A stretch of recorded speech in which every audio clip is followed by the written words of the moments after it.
Senator from Kansas.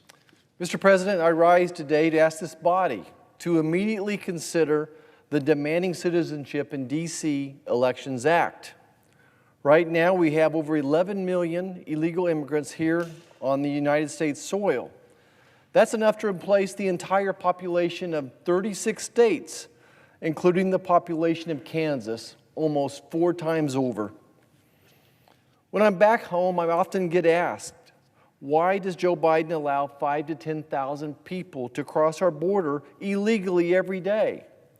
Why would the Democrats rush millions of people, many unvetted, into our country over the past 3.5 years? Why is our national security an afterthought?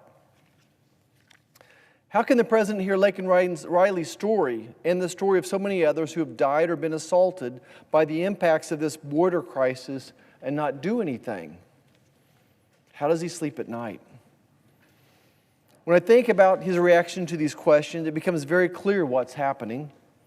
The President is worried about the next election, not the next generation, and not our national security. Look, this White House has created the worst border crisis in our nation's history and has incentivized the unlawful crossings at our southern border in hopes that these migrants will be future Democrat voters, with the expectation that the census, which is based upon population, will bring in more Democrat seats in Congress with hopes of cooking the books for elections to come. This is election interference by design, with the ultimate goal being the unraveling of our free and fair elections. By engineering the largest scale invasion of our country and turning those people out at the ballot box, the Democrats are courting these 11 million people, including terrorists, dangerous drug cartels, and Chinese nationalists as future voters. They're giving them free health care, pricey hotel stays, flights, cell phones, and more, and reminding them to pay it back. Where?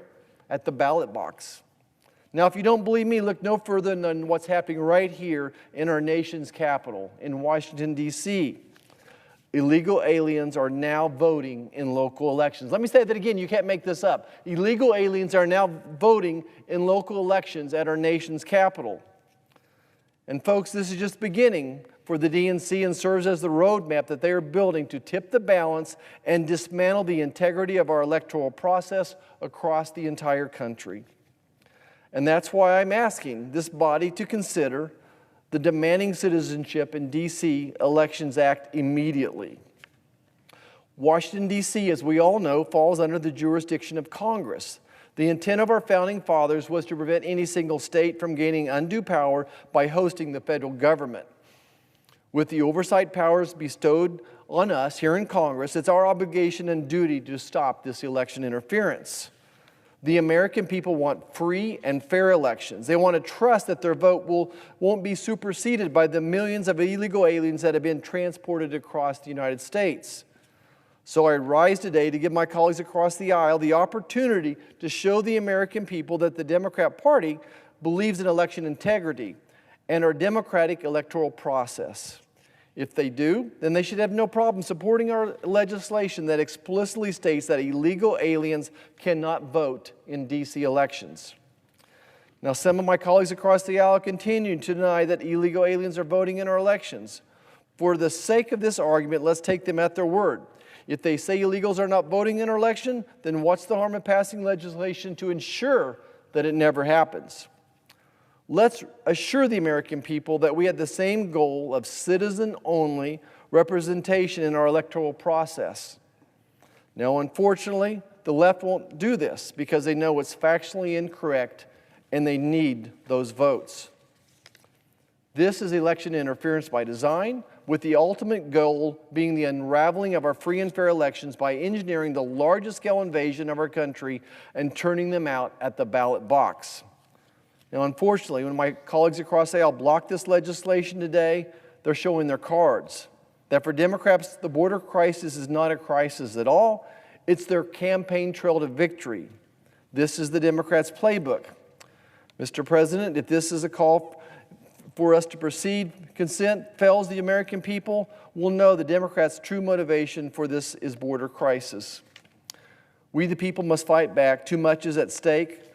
Our democracy as we know it is under attack by this administration. This legislation is a good start on ensuring the integrity of our elections. Mr. President, I'd like to ask unanimous consent that the Committee on Homeland Security and Governmental Affairs be discharged from further consideration of Senate 4225 and the Senate proceed to its immediate consideration. Is there objection? Mr. President. Senator from Vermont. Reserving the right to object. The question here is about the control by Congress over the District of Columbia governance and right to self-govern.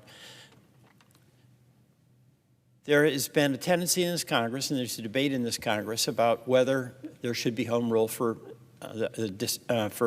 Washington. I believe there should be. Many of my colleagues don't, and this Congress does have authority.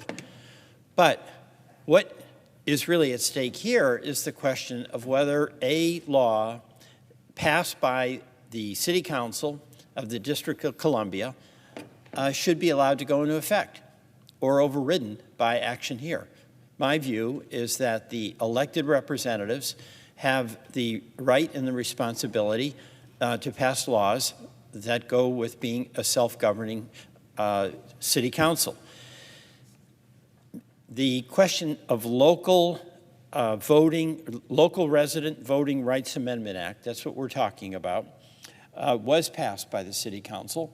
It's the will of the representatives of the people of this city through their representatives to allow this to happen. This initiative has been something that's taken up by other local governments in other states where the prerogative is to make their own laws with respect to voting. And I believe that the District of Columbia should have that ability to pass these laws without interference from Congress. This was challenged in court, and in March, the U.S. District Court for D.C. dismissed a constitutional challenge to the Local Resident Voting Rights Amendment of 2022. Also, as a practical matter, voting has already begun in D.C.'s 2024 primary elections. If this bill, if Senator Marshall's bill, would absolutely cause chaos in the ongoing election. So while folks can disagree on the policy, at the end of the day, this is settled local policy matter. I object. Objection is heard. Mr. President. Senator from Kansas. Well, thank you, Mr. President. I appreciate my colleagues' comments on this issue. I'd point out a couple of important facts. The Constitution clearly gives the United States Congress the power to govern Washington, D.C. Washington, D.C. is not a state. It is a federal district. Our founding fathers wanted it that way. They didn't want one state to have more control over the federal government than another. And we think about the issues going on in Washington, D.C. right now. This federal district has turned into a war zone. It's no longer safe for our staff to walk to and from their jobs. Almost every week we're seeing somebody physically assaulted, carjackings, stabbings. It's to the point where I'm afraid for folks from back home to come visit us. And our folks from back home deserve the right to safely petition their government. Look, the city council, the mayor of Washington, D.C. have blown it. They have not taken their responsibilities seriously. And that's why we need to usurp that power back. We need to do what the Constitution says. And we certainly don't want illegal aliens promoting this cashless bill, defund the police program. We need more security in Washington, D.C., not less. Thank you, Mr. President.